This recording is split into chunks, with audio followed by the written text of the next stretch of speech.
السلام علیکم ورحمۃ اللہ وبرکاتہ۔ یاد رکھیے صحابہ کرام رضی اللہ تعالی عنہم اجمعین کا دفاع یہ اللہ رب العزت کی سنت ہے۔ جی ہاں، یہ اللہ رب العزت کا طریقہ ہے، اور اسی طرح سے رسول اللہ صلی اللہ علیہ وسلم کی 20 احادیث اس بات پہ دلالت کرتی ہیں کہ ہمیں صحابہ کرام کی ناموس، ان کی عزت اور ان کی عظمت کا دفاع کرنا ہے۔ ان میں سے صرف ایک آیت مبارکہ اور ایک حدیث پاک۔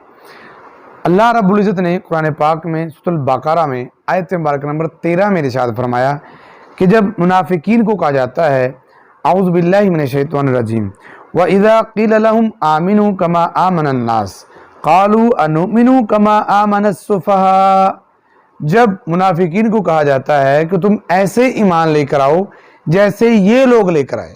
کون سے لوگ؟ جن کے سامنے قرآن پاک نازل ہو رہا تھا، نبی پاک صلی اللہ علیہ وسلم کے تربیت یافتہ صحابہ۔ جب یہ منافقین کو کہا جاتا ہے اس طرح سے ایمان لے کر آؤ جیسے یہ یعنی کہ صحابہ اکرام ایمان لے کر آئے، قالو آگے سے انہوں نے جواب دیا کہ ہم ایسے ایمان لے کر آئیں نعوذ باللہ جیسے یہ بیوقوف ایمان لے کے آئے، سفہا جن کے پاس عقل نہیں ہوتی، جو سیدھے سادے، ایسے ہم ایمان لے کر آئیں۔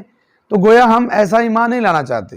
تو اس پر اللہ رب العزت نے صحابہ اکرام کا دفاع کرتے ہوئے خوبصورت جواب دیا، فرمایا الا انہم ہم السفہاء، یہ جو کہہ رہے ہیں نا صحابہ کو بیوقوف، حقیقت میں یہ خود بیوقوف ہیں۔ یہ جو صحابہ کو کہہ رہے ہیں ان کے پاس عقل نہیں ہے، حقیقت میں ان کے پاس عقل نہیں ہے، ولیکن لا یعلمون، لیکن ان کو اس بات کا بھی علم نہیں ہے کہ ان کے پلے عقل نہیں ہے۔ تو گویا صحابہ اکرام کا دفاع اللہ رب العزت نے کیا۔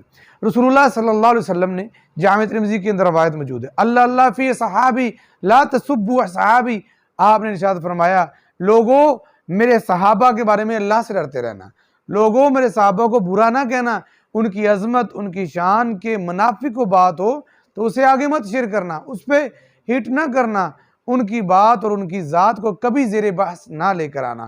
تو صحابہ اکرام کی عظمت، عزت اور رفت کا دفاع یہ میرے اللہ کی بھی سنت ہے اور رسول اللہ صلی اللہ علیہ وسلم کی بھی سنت مبارکہ ہے۔ اس لیے ہر اہل سنت، ہر اہل الحدیث نبی کے صحابہ کا بھی دفاع کرتا ہے اور نبی کے اہل بیت کا بھی دفاع کرتا ہے، اور صحابہ اور اہل بیت کی عزت اور نموز کا دفاع کرنا یہ ہمارے لیے فخر کی بات ہے۔